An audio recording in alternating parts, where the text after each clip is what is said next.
Okay, so we got our old eBox out and we've got our new eBox here to be installed. We're pretty much going to be doing the reverse of what we did to remove the eBox. We're going to go ahead and put this guy in here. And let's go ahead and start first with the screws, and then we'll plug in the antenna, and then we'll clean it up by putting the antenna cable into the clips. So really straightforward, really easy. Take your time, don't break anything, don't over torque it. So for the screws, I'm gonna go ahead and use my trusty 2.5 millimeter Allen key. I've got my screws and my washers here. And this first one in between the water cooling tubes is a little tedious, but pretty easy. Line that guy up.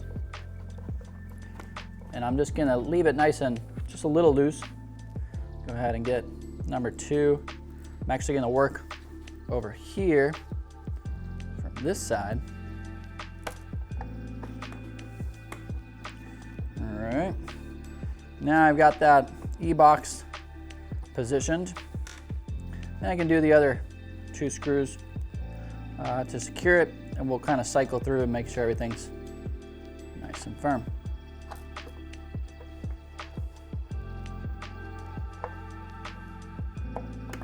And again, yes, you can use power tools. If you do that, you really want to put it on a low torque setting.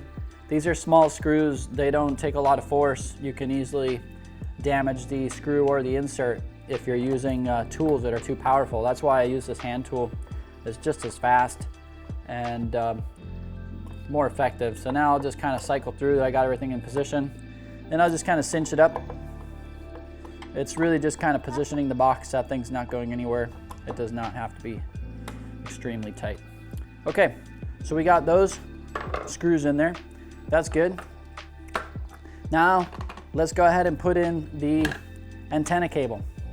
Note, depending on your board model, you may or may not have an external antenna as shown in this video.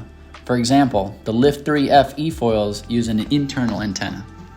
If your eFoil uses an internal antenna, then you can skip the next steps involving the antenna. All right, so next step, we're gonna go ahead and put the antenna back in the nose of the board. And just before you do that too, just make sure that this thing is secured on here. If for any reason that antenna is loose, you may have a bad signal. It's just like any kind of Wi-Fi antenna, so just nice and cinched down. You can position this rubber bung in the necessary place so that you don't have a bunch of slack on the cable.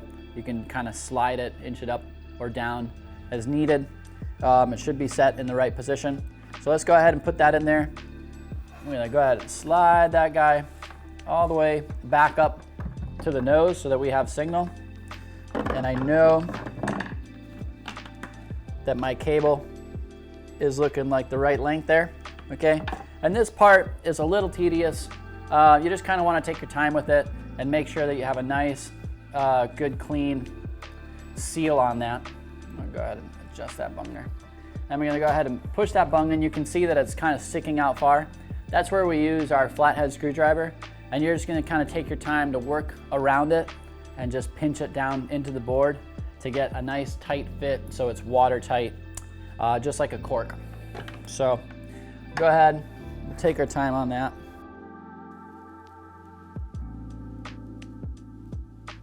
So now I've worked my way around it. We've got a nice tight fit. Don't push that cork all the way in because you will not be able to get it out. That's gonna be a problem. But just here to the edge, it's nice, it's sealed up, we're ready to go. And so next step here is I got my cable. Let's go ahead and put it into the clips. You can kind of slide these clips sideways and just click them into place. Try not to use like a tool or anything that's gonna snap them because then you have to replace the clip.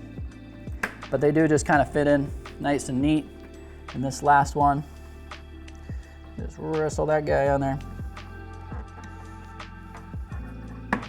There it is. And I'll just kind of secure this cable so that it's out of the way, nice and clean.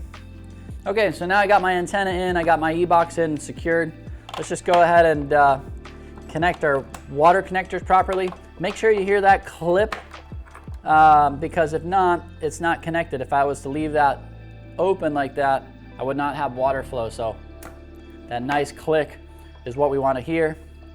And I'll go ahead and plug in my phase connectors. And we are back ready to run.